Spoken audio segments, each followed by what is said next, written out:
My name is Cassie Monroe. I am 22 years old. I deliver food for a living. That is the whole story as far as most people are concerned. They see the helmet, they see the scratched up bike, they see the insulated bag strapped to the back, and the app blinking on the cracked phone screen mounted to the handlebars. They see a girl moving fast through traffic because fast is the only way she gets paid. They do not see anything else because there's nothing else worth seeing. That is what the world decided about girls like me a long time ago, and most days I do not argue with it. I grew up in the foster system in Clarksville, Tennessee, moved 11 times before I turned 18. Some of the homes were fine, some were not. I do not spend a lot of time thinking about the ones that were not, because thinking about them does not change them, and I have deliveries to make. When I aged out at 18, the state of Tennessee gave me a garbage bag with my belongings in it, a bus ticket to Nashville, and a pamphlet about workforce readiness. The pamphlet had a picture of a smiling young woman on the cover. She looked nothing like me. I threw it away at the bus station and kept the ticket. Nashville is a city that loves its stories. Everyone here has one. The bartender who is going to make it as a songwriter. The waitress who is 2 auditions away from something real. The guy parking cars outside the Ryman who once shook hands with a producer. Nashville runs on the fuel of almost. On the particular kind of hope that has not been proven wrong yet. I did not come here with a story like that. I came here because the bus ticket ended here, and because a girl I knew from my last foster home said she had a couch I could sleep on. The couch lasted 3 weeks. After that, I found a room in a house off Gallatin Pike for $400 a month. The room had a window that looked out onto a brick wall and a radiator that banged all night in winter like someone trapped inside it trying to get out. I slept fine. I had slept in worse places. I got the delivery job 9 months after I arrived. It did not require a degree or references or a background check that looked too deep. It required a vehicle, a valid license, and a phone. I had all three, barely. The bike was a 2009 Honda that I bought for $600 from a man who posted it on Craigslist and looked relieved when I showed up with cash. It burned oil, and the left mirror was cracked, and in cold weather, the engine took 3 minutes of coaxing before it would agree to run. But it ran. Every single day it ran, and every single day I was grateful for it, the way you are only grateful for things when you have come close enough to having nothing that you understand exactly what something means. The job paid between $60 and $90 on a slow day. On a good day, maybe 120.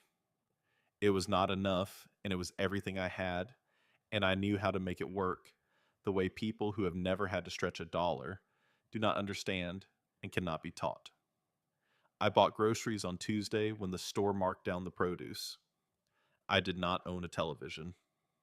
I had a library card, and I used it. I kept the heat at 62 degrees in winter and wore a second sweatshirt instead. I was not miserable. I want to be clear about that. Miserable is a word people use when they expect something better and are not getting it. I did not expect something better. I expected exactly what I had, and within that, I found a life that was mine, which is more than I had when I was being moved from house to house in a garbage bag. I had a regularity to my days that I valued enormously. Up at 6. Coffee made in the small pot I kept on the floor because there was no counter space. Out the door by 6:45. First delivery picked up by 7:15. The city in the early morning had a quality I loved, a particular gray-blue stillness before the traffic thickened, when the streets were mostly delivery trucks and dog walkers, and the occasional runner breathing fog into the cold air. I felt at home in that hour in a way I did not always feel at home in the rest of the day. I had one friend. Her name was Donna, and she worked the overnight shift at a 24-hour diner on Murfreesboro Road called Patty's. Donna was 47, divorced, with a laugh that started somewhere around her knees and worked its way up. She called me Kid, even though she knew my name, and I called her Donna, even though I sometimes thought of her as something closer to family, which was a word I was careful with and did not use lightly. On Sundays, when I finished my last delivery, I would stop at Patty's and Donna would pour me coffee and sometimes slide a plate of eggs in front of me without asking, and we would talk or not talk for an hour. Those Sunday nights were the best part of my week. I held on to them the way you hold on to the good things when the good things are small and infrequent. You do not take them for granted. You press them into your memory carefully, like flowers, between the pages of a book.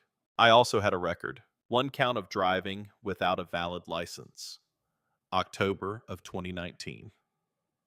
2 weeks before the accident, I had let my license expire by 30 days and missed the renewal notice because I had moved and the form went to the old address. I got pulled over for a broken tail light on a Tuesday evening on my way back from a double shift of deliveries.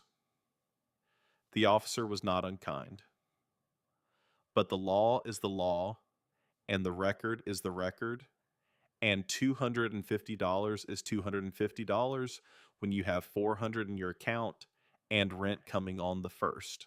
I paid the fine in installments over 3 months. I renewed the license. I moved on. But that record followed me the way shadows follow you on a sunny day, arriving before you do.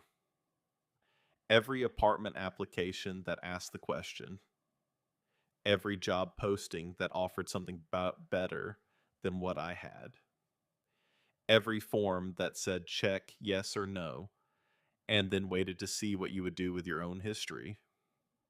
I checked yes. The callbacks did not come. I am telling you all of this because I need you to understand who I was before November 15th of 2019. Not a symbol, not a lesson. Just a 22-year-old girl on a beat-up Honda in a city that did not know her name, with a record that announced her before she could introduce herself, making deliveries on a Friday night in the rain because the rain does not stop the orders from coming, and she could not afford a slow night. November 15th was a Friday. I remember that because Fridays were my best earning days, and I had been looking forward to it since Wednesday. The weather had been bad all week. A cold front pushing down from Kentucky rain that came in sideways and turned the streets into dark mirrors. But bad weather meant more orders. People stayed home. People ordered food. People tipped better when they felt guilty about the weather you were riding through to bring it to them. I had taken 12 deliveries by 9 in the evening. I was on my 13th. The order was a bag of food from a restaurant on Weston Avenue, going to an address off Charlotte Pike, just past the Interstate Exchange. It was not a complicated route. I had done it 100 times. Down Weston merge onto E65 South exit at Charlotte, 3 blocks east done. 12 minutes on a clear night. It was not a clear night. The rain had gotten worse in the hour before my last pickup. Not a downpour, but the persistent soaking kind that gets into everything, that fogs your visor and makes the road surface slick in the particular way that motorcycle riders learn to fear, where the painted lines and the manhole covers and the metal grates over the highway drains become as treacherous as ice. I had good tires. I was careful. I had ridden in worse. I want to tell you about one moment before the accident. One moment that has nothing to do with what came after, except that it tells you something about the kind of person I was trying to be in the ordinary hours before everything changed. My last pickup before the 13th order was a delivery to a woman named Mrs. Elaine Burkett on Linden Avenue. She was elderly and she lived alone and she had ordered soup. She answered the door in a house coat with her reading glasses pushed up on her head. And when I handed her the bag, she looked at it and then looked at me standing on her porch in the rain and said she was sorry about the weather. I said it was all right. She said she wished she had something to tip me with, but she had forgotten to add it to the order. I told her not to worry about it. She looked at me for a moment with the particular attention of a person who is deciding whether to trust what they see, and then she said, "You be careful out there tonight, sweetheart. You ride safe." I said I would. I was still thinking about her kindness when I merged onto I-65 South. I remember that clearly. I remember the on-ramp and the Orange City lights reflected in long streaks on the wet asphalt, and the bike feeling solid and steady under me. I remember checking my mirror and seeing the highway open behind me. I do not remember the truck. What I know from what I was told later is this: a 41-year-old man named Gary Pruitt had been at a bar in Midtown for 4 hours before he got behind the wheel of a 2004 Ford pickup with a cracked windshield and an inspection sticker 8 months expired. He merged onto I-65 South, doing approximately 55 miles per hour. I was in the right lane, 30 yards ahead of him, doing 40 because of the rain. He did not brake. His front bumper caught my rear wheel at an angle. The bike went sideways. I went over the handlebars. There is a gap in my memory after that 4 or 5 seconds cut cleanly out of the film of my life. The next thing I have is lying on my back on cold asphalt, looking up at the orange glow of highway lights through the rain, and understanding in the dull and distant way of someone whose body has just absorbed something catastrophic, that something was very wrong. I could not sit up. I tried, and my abdomen told me immediately and completely to stop. I turned my head. My bike was 20 feet away on its side with the rear wheel still turning slowly. The delivery bag had burst open across 2 lanes. Somewhere beneath me, I could feel wetness that was warmer than the rain, and I understood what that meant. I was 22 years old, and I was bleeding on Interstate 65 in the rain. And I want to tell you, I thought something meaningful in that moment, but the truth is, I thought about Donna and about the Sunday night I was going to miss, and about how cold the rain was against my face. Then I thought about nothing for a while. I do not know exactly how many minutes passed before the patrol car stopped on the shoulder behind what was left of my bike. I was told later it was 4 minutes from the time of the collision. 4 minutes is not long. 4 minutes is also a very long time when you are losing blood on a highway in November. His name was Officer Marcus Webb. He was 25 years old. He had been out of the Nashville Police Academy for 4 months. He was patrolling the I-65 corridor on an overnight rotation when the report came through his radio of a motorcycle accident at the Charlotte Pike interchange with a possible fatality. He was the closest unit. He arrived first. What he saw when he pulled onto that shoulder was a young woman on her back in the right lane of an active interstate. Rain falling steadily. A pool of blood spreading beneath her that the rain was thinning and diluting across the asphalt. Her helmet still on. Her body still in the particular way that is different from sleep. He called it in. He asked dispatch to confirm the ambulance ETA. 19 minutes, they told him. He stood in the rain on the shoulder of I-65 and he looked at me. Later, he told me about those seconds. He said the training was clear in his head, every procedure he had spent 4 months learning. Secure the scene. Do not move the injured without medical supervision. Maintain radio contact. Wait for the ambulance. He said all of it was there, precise and accessible, the way good training is. Then, he said, I looked at you and something switched off. I stopped being a cop. I became a person standing next to another person who was dying, and a person does not stand there and watch. He turned off his radio. He came to where I was and knelt on the wet asphalt beside me. He pressed both hands against the wound on my lower left side where I had caught the edge of a metal highway grate in the slide. He had reached into my jacket pocket while assessing the injury and found my wallet and read my license in the beam of his flashlight, getting my name, giving me something to hold on to. He said, Cassie, I need you to stay with me. I said something. He took it as yes. He got his hands under me with the careful urgency of someone who understands that those two things are not opposites when the moment demands both. I remember being lifted. I remember the cold and then the slightly reduced cold of the patrol car interior. The passenger seat pushed as far back as it went. He put his jacket over me. He ran around to the driver's side and got in. He turned on his lights and his siren, and he drove 7 miles from that stretch of I-65 to the Vanderbilt University Medical Center exit. At the speed Marcus Webb drove that night, with one hand on the wheel and one hand pressed through his jacket against my side, it took 8 minutes. The ER team was at the bay doors when he pulled in. Someone had called ahead.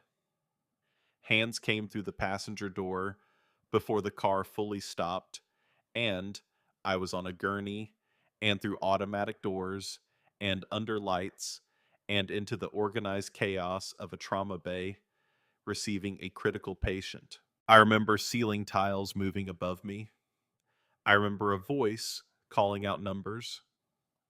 I remember a woman in scrubs leaning over my face, saying my name with the particular firmness of someone who means, stay here, keep going.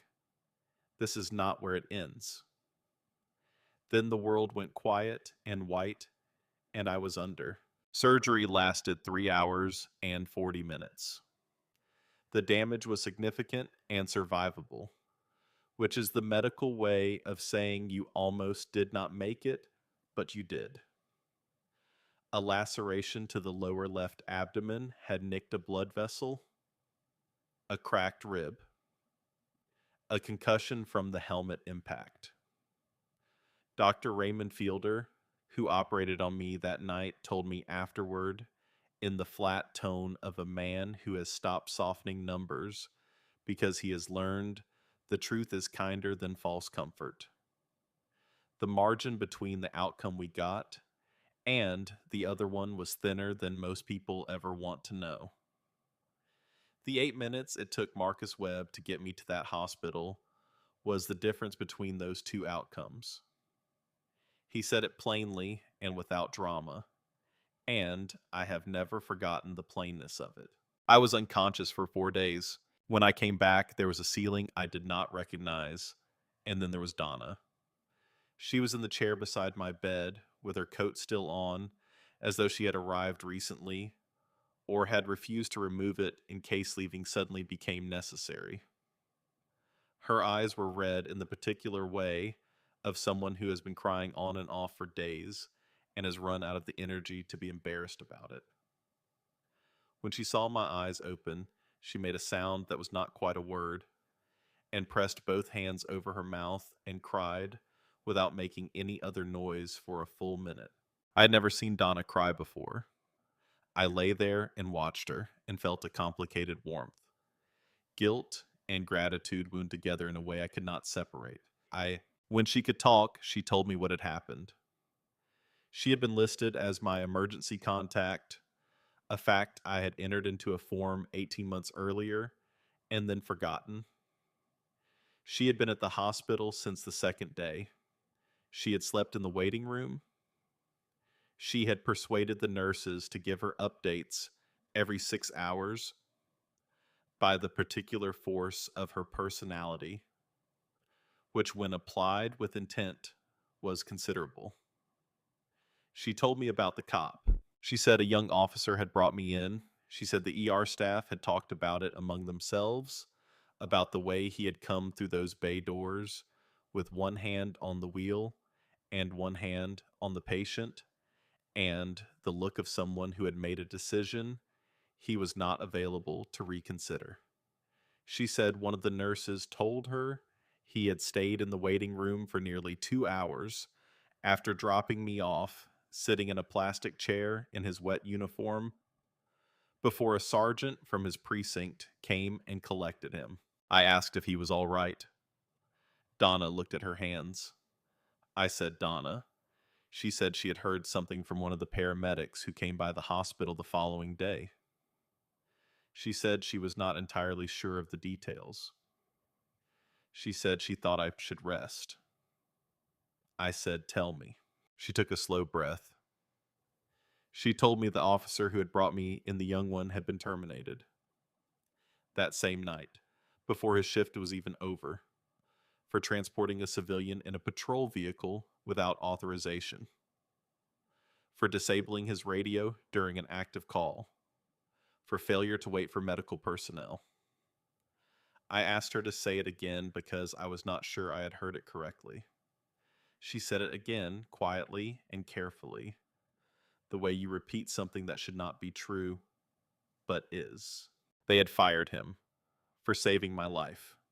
I lay in that hospital bed with tubes in both arms and a bandage over my left side, and I looked at the ceiling of a room I did not know. Outside the window, Nashville went about its Friday afternoon, indifferent and bright.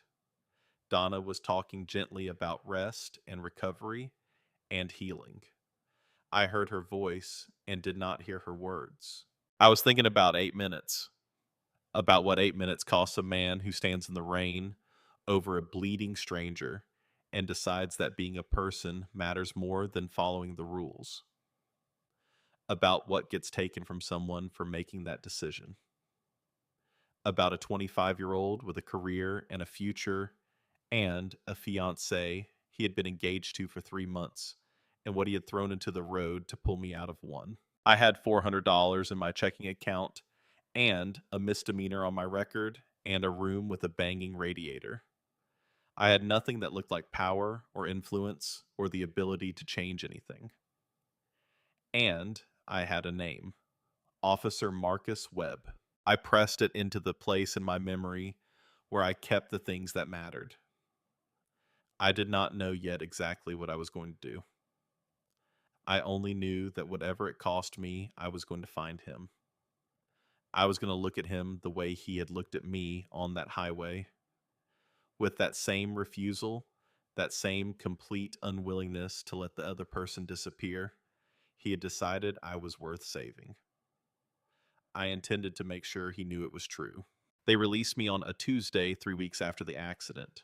Donna drove me home in her 10-year-old Civic with the heat all the way up and a bag of groceries in the back seat she had bought without asking because she knew my refrigerator would be empty. She helped me up the stairs without making it feel like helping, which is its own kind of skill. She set the groceries on the floor next to the hot plate. She checked the radiator. She stood in my small room with her coat on and looked at me with something between worry and pride. And she said, "You call me if you need anything, day or night." I said I would. She left, and the room was quiet. I sat on the edge of my bed and looked at my hands. The left side of my abdomen pulled when I breathed too deep. A tight, specific pain the discharge nurse said would fade over 4 to 6 weeks. My ribs ached. My head felt like something taken apart and put back together slightly wrong. I had lost 11 pounds in the hospital, and my clothes fit loose in a way that felt like a reminder of where I had been. The bike was gone, totaled. The delivery app had sent an automated message 3 days after the accident, informing me my account had been placed on hold due to inactivity. Not a phone call, an automated message. I had looked at it in the hospital and felt something that was not quite anger and not quite grief, just a flat recognition of how things worked. I had $412. I had a name. I needed someone who had been at that scene, someone outside the system that had punished Marcus. I thought about what Donna had said, a paramedic, one who had come by the hospital the day after. It took me 4 days to find him. The paramedic unit dispatched to the I-65 accident on November 15th was Unit 7 out of Station 12 on Nolensville Pike. I called the station and explained I was the patient from the accident and wanted to leave a personal thank you for the crew. The woman who answered took my number. He called back the next morning. His name was Jerry Dokes, 43 years old with a voice that sounded like gravel and long hours. He told me he remembered the call. He remembered arriving at the scene and finding the patrol car already gone tire marks on the shoulder blood on the asphalt that the rain had not entirely washed away. He remembered the radio report that the victim had already been transported by a patrol unit. He said, I remember thinking that was unusual. And then I found out what happened to the officer who made that call. I asked him if he had Marcus Webb's address. A silence. Then why do you want it? I said, because I want to look him in the eye and tell him what he did for me. And then I want to figure out how to help him. I said it plainly, without decoration, because Jerry Dokes did not sound like a man who needed decoration. He gave me the address. Marcus Webb was living in a one-bedroom apartment off Dickerson Pike, the kind of complex that rents by the week if necessary and does not ask many questions. Exterior walkways, doors all the same shade of weathered beige, the particular look of a place where people are between something and something else. I took the bus. I found his door on the second floor and stood in front of it for a moment, then I knocked.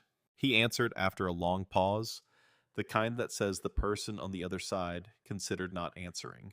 He was 25, but he looked younger in the way diminished people sometimes do, as though the weight of what happened had pressed something out of him that age alone would not have touched. He was in a gray t-shirt and sweatpants. He had not shaved in what looked like a week. He was holding a beer, and it was 2 p.m.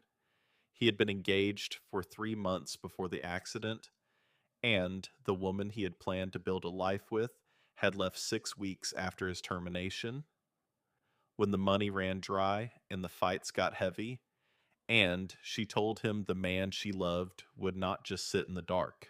He did not recognize me at first. I had lost weight. The bruise along my cheekbone was still fading. I looked different from whatever image he might have carried of me from those 8 minutes on the highway. I said, my name is Cassie Monroe. You brought me into Vanderbilt on November 15th. The motorcycle accident on I-65. His face moved through several things at once. Recognition and something close to relief, and something that might have been its opposite arriving right behind it. He stepped back from the door. He did not invite me in, but he left a space I could enter. I entered. The apartment was dim curtains, pulled the smell of a place that had not had fresh air in weeks. A pizza box on the counter, beer bottles on the coffee table. In the corner, a box of things half packed or half unpacked, impossible to know which. On top of the box, A framed photograph lying face down. I noticed all of it and did not comment on any of it. I sat at his kitchen table without being asked. He stood by the counter. I said I came to say thank you. And I came to say I am sorry. He said you have nothing to be sorry for. I said you lost your job because of me. He said I lost my job because of what I decided. That is not the same thing. He said it the way a man says something he has been telling himself every morning and is not entirely sure he believes yet. Then he said, I do not regret it. Whatever is happening to me right now, I want you to know I do not regret what I did. His voice caught just slightly on the word regret, the way a wheel catches on a loose stone a brief resistance before it rolls on.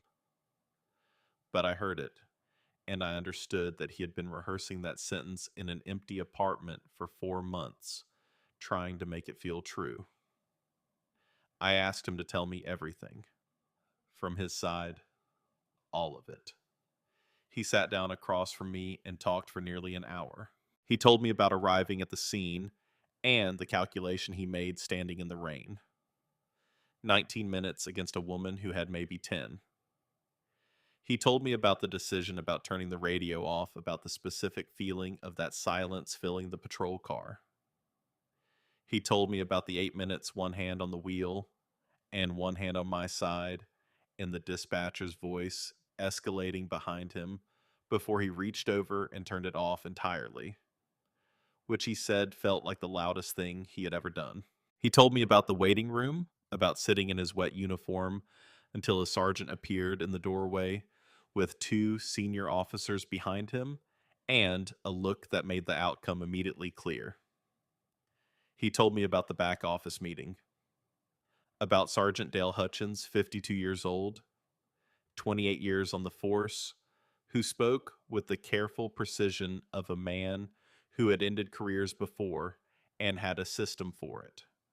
The official charges came in sequence: unauthorized civilian transport, disabled radio, excessive speed. Hutchins read them from a sheet of paper without looking up. Then, Marcus told me the part he had pieced together afterward from things said and unsaid in the weeks following. Hutchins had pulled his record before the meeting, had seen the license violation from 2019, had made a calculation about the kind of person I was and the kind of person Marcus had thrown his career away to save. He had used the word to at least one other person in the department. Not worth the trouble. Marcus said it once flatly and then did not say it again. I sat with it. Then I said, "Where's your fiancée?" He looked at the table. He said she left about 6 weeks ago. Went to her sister's in Brentwood. The money ran out faster than we expected, and she said she could not watch me sit here without fighting back. He looked up briefly. She was not wrong. I said, so fight back. He said, how? Just a genuine question from someone sitting in the dark who had been asking it for months. I said, I do not know all of it yet, but I'm going to find out. And when I do, I'm going to need you to stand up. He looked at me across that kitchen table in that dim apartment for a long moment. I realized I meant every word of it more than I had known when I started saying it. I went home on the bus, and I sat in my room, and I thought about what I had and what I needed. I was 22 years old with $400 and no bike and a healing wound. I did not have connections or resources or legal knowledge. What I had was the specific kind of anger that had been growing quietly in my chest since the moment Donna told me in that hospital room what had happened to Marcus Webb. And I had learned a long time ago that anger by itself changes nothing.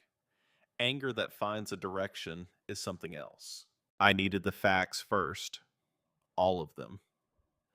The official police report of the accident was a public document. I requested it through the city records portal from the library computer on Gallatin Pike. It took 6 days to arrive by email. I read it 3 times. The description of the scene was accurate in most particulars until it was not. When I got to the language describing my condition at the time of Marcus's arrival, I stopped. The report read, "Victim appeared stable, responsive to verbal communication. Wound consistent with non-life-threatening laceration." I read those words 4 times. I had been lying in a pool of my own blood on an active interstate with a nicked blood vessel and a cracked rib. I had been unconscious for 4 days. The surgeon who operated on me had used the phrase "thinner than most people ever want to know," stable, non-life threatening. I called Jerry Dokes and asked to meet. We sat across from each other at a diner on Nolensville Pike, and I showed him the report on my phone.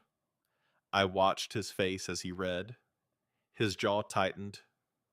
He set the phone down and looked out the window for a moment, the way people do when they need a second before they respond to something that makes them angry.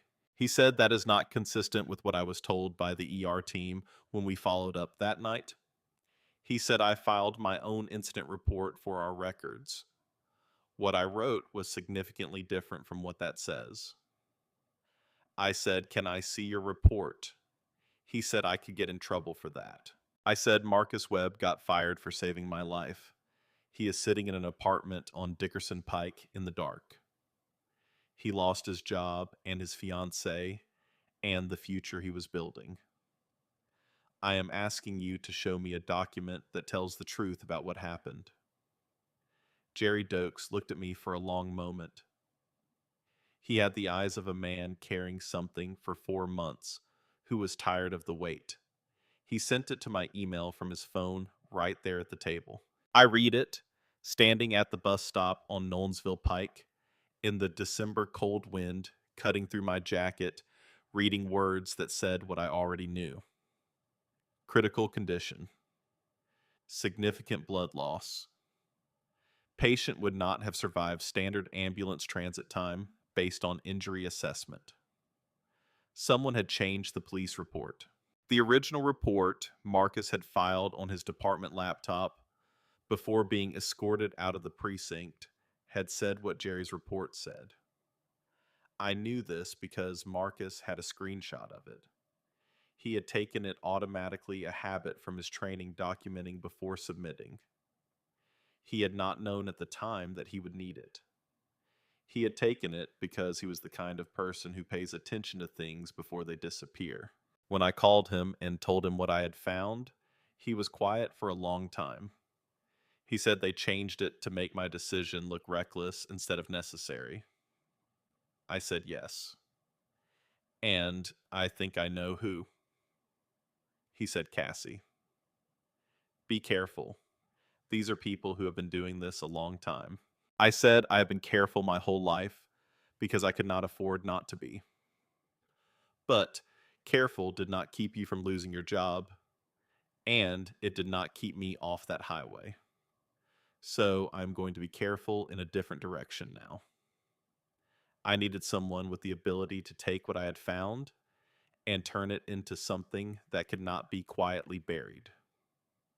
I needed a journalist.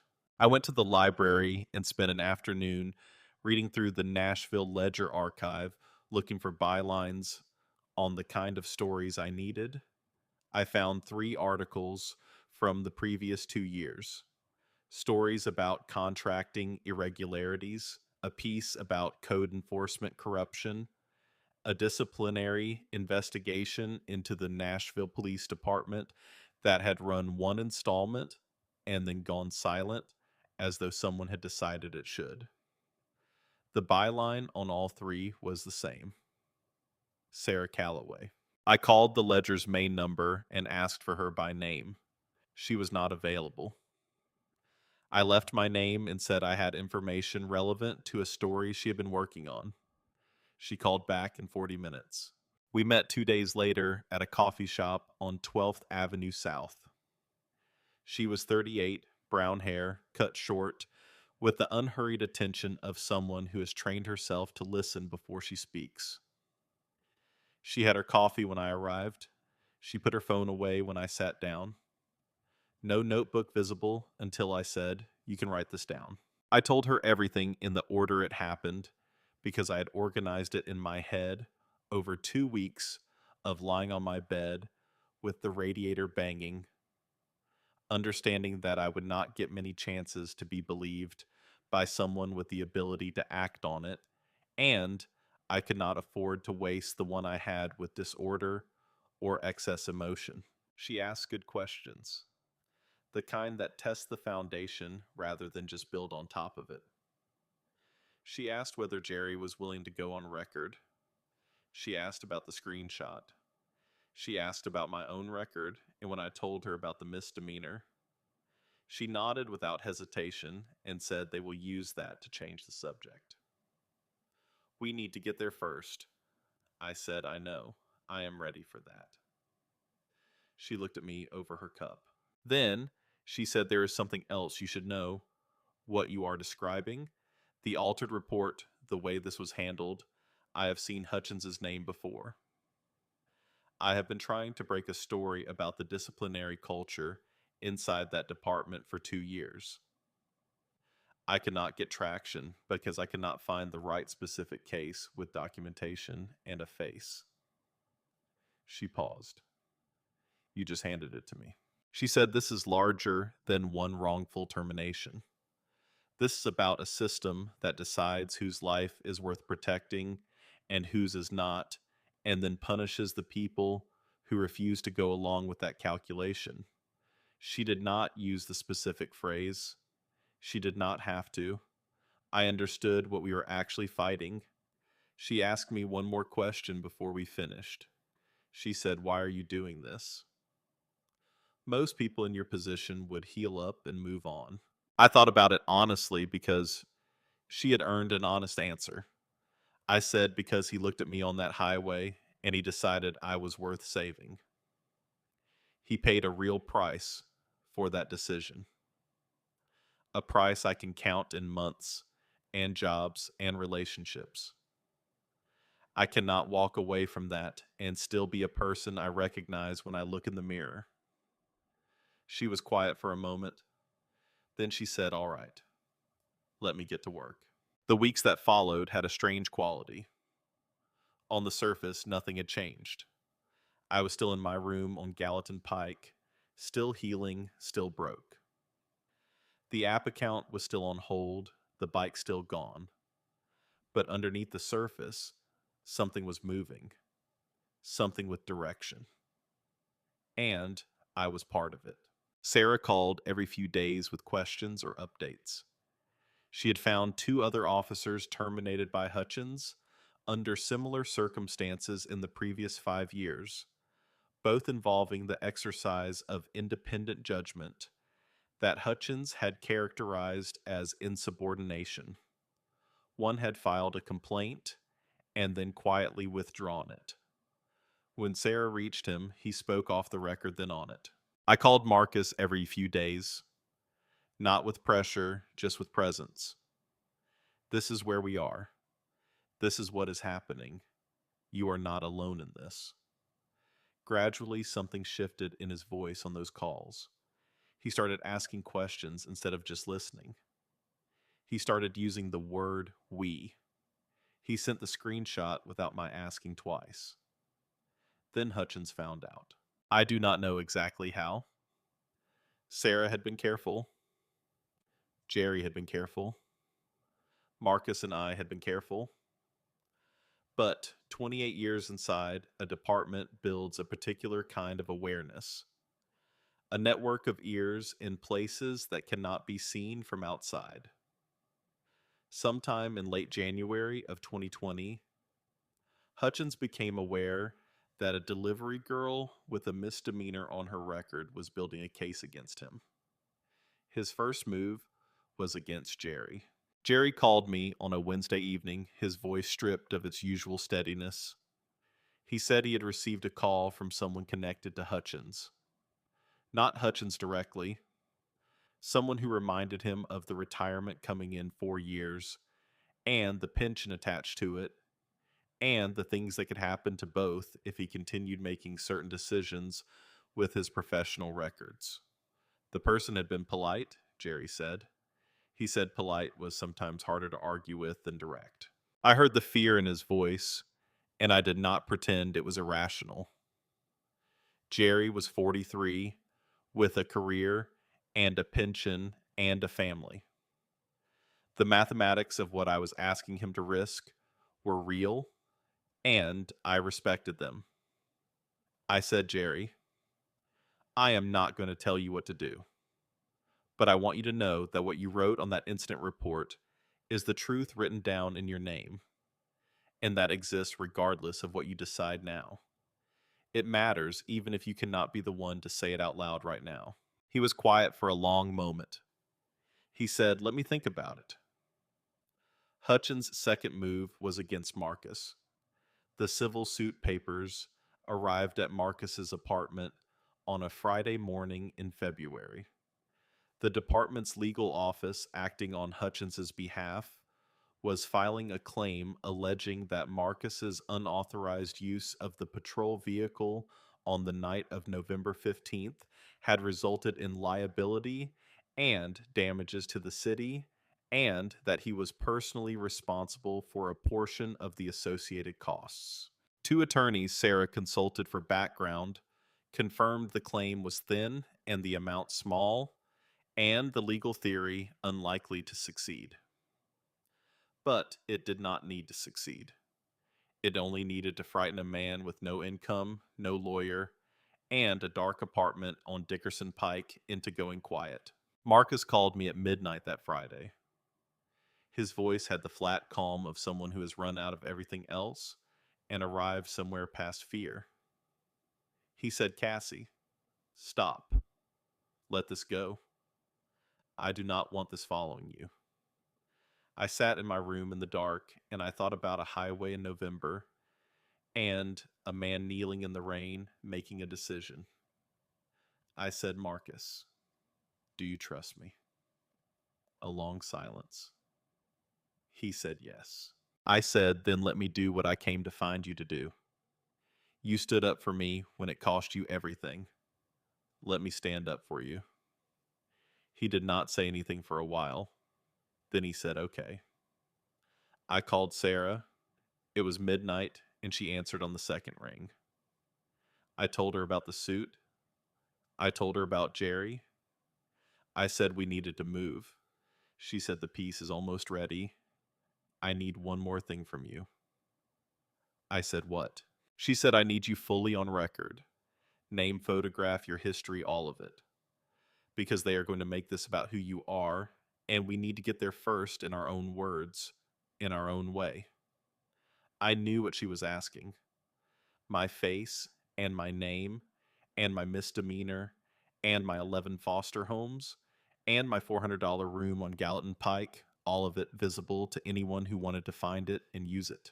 I thought about a sergeant in a back office deciding what a girl like me added up to, deciding what I was worth before he knew one true thing about me. I said, all right. She said, you are sure. I said, send me the form. I signed it at 2 a.m, sitting on my bed with my phone. The screen, the only light in the room. The city outside gone quiet, except for the radiator working through its nightly catalog of complaints. I read every line of the release before I signed it. I did not hurry. Then I put my thumb on the screen and I pressed. The article ran on a Thursday morning in March of 2020. Sarah had called the night before to tell me it would go live at 6 a.m. I said I would try to sleep. I did not sleep. I sat in my room and watched the hours move and thought about irreversible things the way you think about them before they become real, not reconsidering, just sitting with the weight. At 6 o'clock, I opened the ledger on my phone and the headline appeared. Fired for saving her life. The officer Nashville forgot. Beneath it, a photograph of Marcus in his academy graduation photo, young and straight-backed in his uniform. Beside it, a photograph Sarah had taken of me at the coffee shop on 12th Avenue South, hands around a cup looking slightly past the camera, the last of the bruise still faint along my cheekbone. I read the piece twice. Sarah had built it the way she built everything fact on fact until the structure was undeniable. The accident and the timeline, the 19 minutes and the 8. Dr. Fielder's statement on record, the original report and the altered version, their differences, laid out sentence by sentence. Jerry Dokes, on record his title and his incident report and his 19 years as a paramedic, lending the weight of a man who knew what critical condition meant and was willing to say so in his own name. She had included my record early and full with context. We had taken it out of Hutchins's hands by putting it in ours first. By 9 in the morning, the article had been shared 4,000 times. By noon, it was past 11,000. My phone rang before 7 and did not stop. Numbers I did not recognize. I let them go to voicemail and listened in batches of 10. People from Nashville and Memphis and Knoxville, people from Georgia and Ohio and Texas and Oregon. Veterans wrote in. Retired officers from other departments wrote in, some angry, some ashamed, some simply wanting to say, this is not what the job is supposed to be. People whose families had been failed by systems wrote in. People with no connection to any of it, who had read the story and recognized something true in it. A woman from Knoxville left a voicemail I listened to 3 times. She said she was 71 years old and proud of her son, who was a police officer, and that she had never had cause to think about what it costs a young officer to do the right thing when the right thing breaks the rules. She said she was going to call her son that evening and tell him about Marcus Webb. The mayor's office called the Ledger before noon. By Friday, the Nashville Tennessean had picked up the story. Television news ran a segment. By the end of the week, it had reached national outlets. Then Hutchins responded. His attorney issued a statement on Friday afternoon. Careful and lawyerly built from language that said almost nothing directly. What it communicated between its lines was this: Dale Hutchins had followed established departmental policy.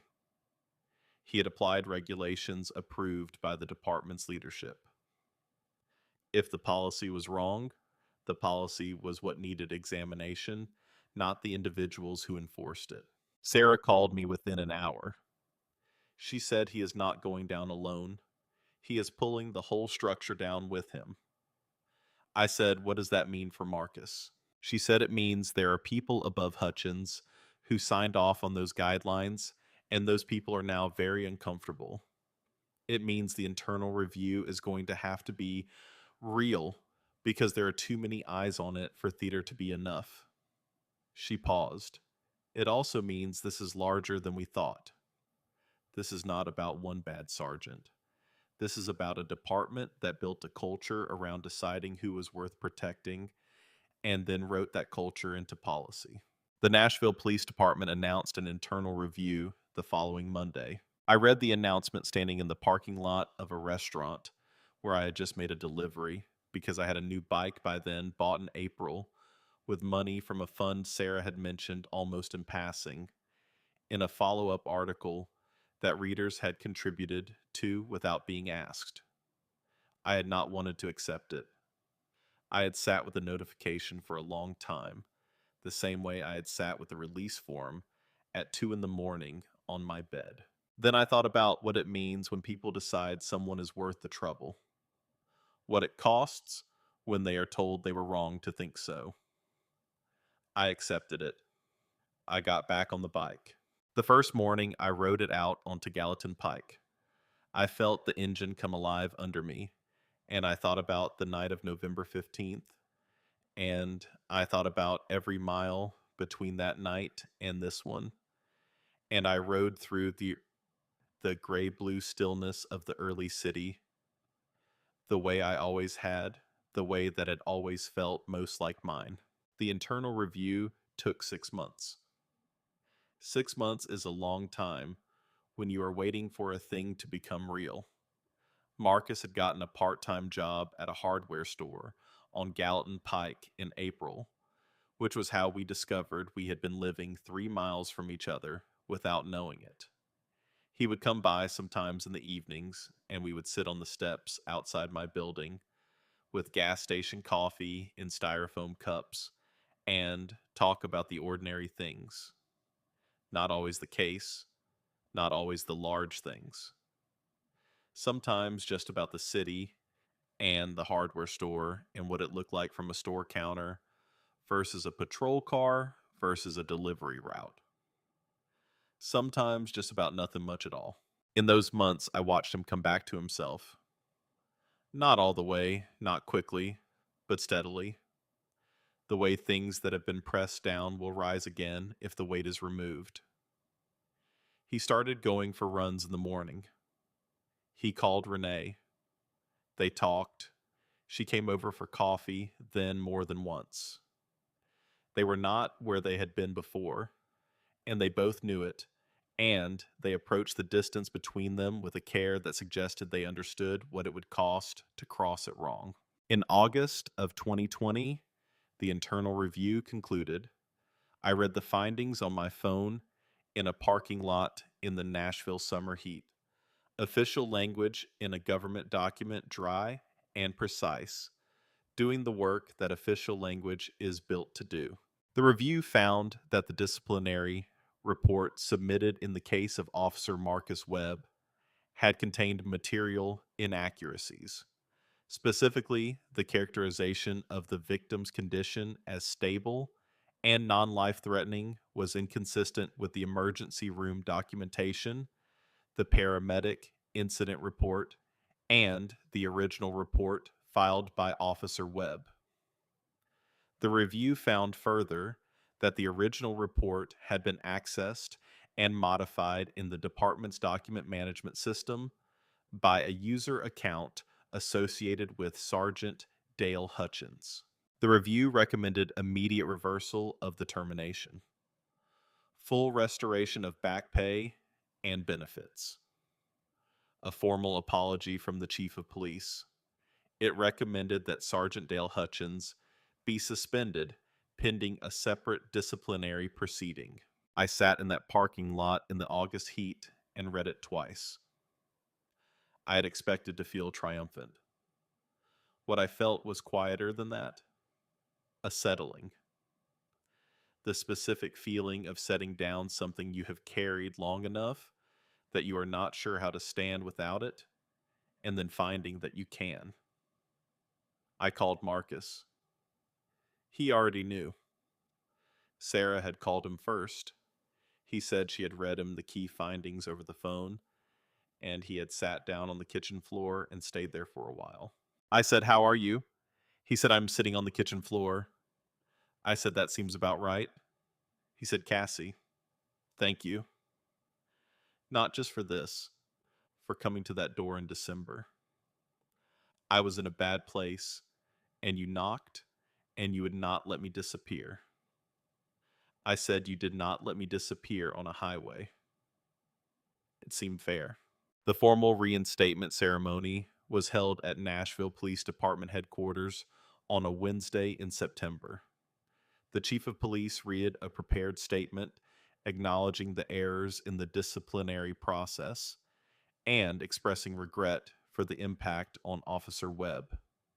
It was formal and careful, and there were cameras and journalists, and Marcus stood in his dress uniform looking like a man who had traveled a great distance to arrive in this room and was not entirely sure yet how to inhabit it. I sat in the back in a navy dress I had borrowed from Donna. I watched Marcus receive his badge from the chief's hands, and I felt the specific brightness behind my eyes that precedes crying, which I managed by looking at the ceiling tiles, which were industrial gray and entirely unhelpful and therefore useful, Afterward, in the hallway, Sarah found me and said, "You did this." Not me, not the article. "You knocked on his door." I said he got into the car. She said yes. And you made sure that meant something. The thing about Marcus returning to the department was this: he did not.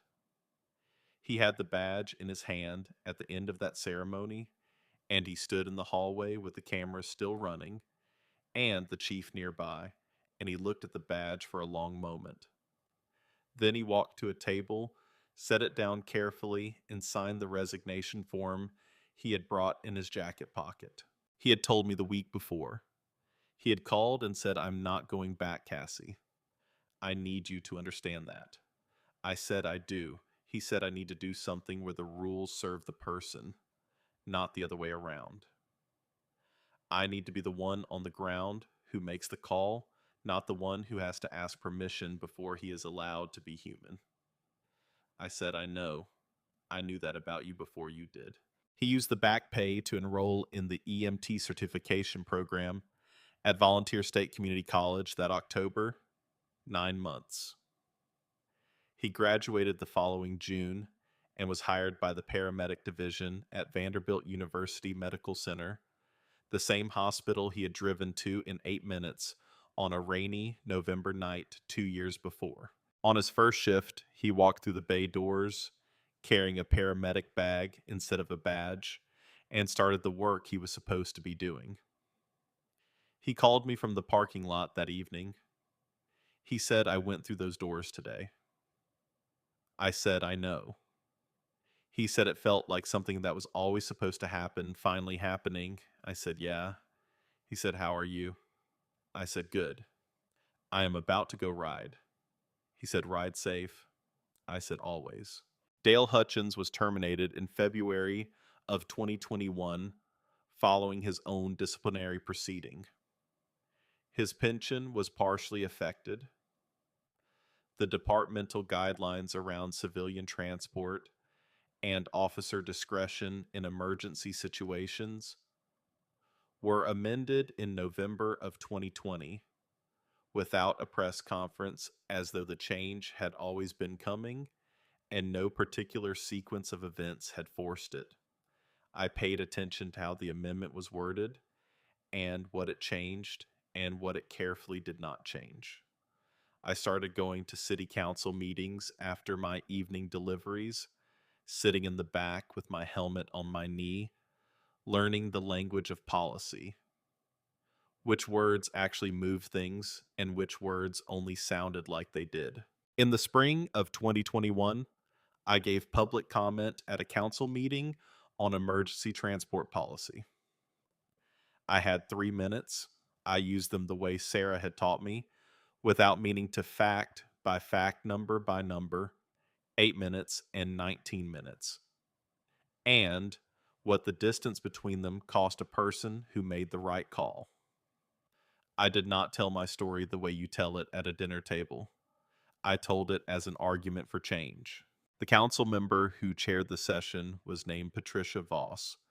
11 years on the council, not easily impressed. After the meeting, she found me in the hallway and handed me her card and said, "You know how to make an argument.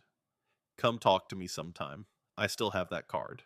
Renee and Marcus were married in July of 2022 in Centennial Park. A small ceremony on a warm evening when the light came through the trees golden and low. I was there. Donna was there. Jerry Dokes was there with his wife. Sarah Calloway was there, slightly formal, at the edges of a personal event, present the way people are present when they understand they were part of the story that made the moment possible. During the ceremony, Marcus caught my eye across the small gathering and gave me the kind of nod that contains a whole conversation. I nodded back. Donna leaned close and said quietly, "You did good, kid." I said he did the hard part. She said, "So did you." And she did not allow me to argue with it. Renee had come back not because of the article and not because of the reinstatement. She came back the evening she arrived at Vanderbilt for her nursing shift and found Marcus in the hallway in his paramedic uniform, fresh off a call, tired in the clean way of someone who has spent themselves on something worth spending themselves on. She had watched him for a moment before he saw her. She told me later that she recognized in that moment something she had been waiting to see again, the man she had fallen in love with, not in a uniform that belonged to someone else's rules, but in his own work, doing what he was built to do. They had coffee in the hospital cafeteria that night. They talked until her shift started. They built it back from there carefully and without hurrying, the way you build things you cannot afford to lose again. In November of 2022, on the third anniversary of the accident, I rode out to the A65 Charlotte Pike interchange in the late afternoon. I had not planned to. I simply found myself going that way. The way you sometimes find your body moving towards something your mind has not yet acknowledged needing. I pulled onto the shoulder where it had happened. The asphalt looked like every other stretch of highway, ordinary and indifferent to its own history. The traffic moved past without pausing. The sky was the flat white of late November, and the cold came through my jacket the same way it had come through it 3 years before. Marcus had given me something 6 months after the reinstatement one evening on the steps outside my building on Gallatin Pike. He had reached into his jacket and pressed it into my hand. It was the emergency whistle he had worn from his first day at the academy through everything that followed a small metal cylinder on a worn cord. He said, "I want you to have this. It is not a thank you. It is more like a reminder." I asked, a reminder of what? He said that being a person first is not a mistake, even when they tell you it is. I wore it inside my jacket on every ride. I sat on the shoulder of I-65 with my hand over it and the traffic moving past and the cold November light going gray the way it does in Tennessee in the fall, and I stayed there for a few minutes with everything. The last 3 years had built, holding it the way you hold the things that cost something before you carry them forward. Then I put my hand back on the throttle. I rode back into Nashville as the city lit up for the evening through the streets I knew by memory and the ones I was still learning through the early dark of a November night that smelled like exhaust and coffee, and the particular something of a city that is indifferent to you until you make it yours, mile by mile, block by block, the whole long way back. My name is Cassie Monroe. I am 25 years old. I still ride. I know every shortcut in this city, in every diner that keeps the coffee hot past midnight. I deliver food, and I sit in council chambers, and I answer emails from people who read what Sarah wrote and want to know what to do when the system turns its back on someone who did something good. I do not have all the answers, but I know how to knock on a door. I know how to sit at a table and refuse to leave until something means something. Marcus taught me that. He taught me without meaning to on a highway in the rain when he looked at a stranger bleeding in a ditch and decided she was worth every rule he had spent 4 months learning. He was right. And I intend to spend the rest of my life proving it.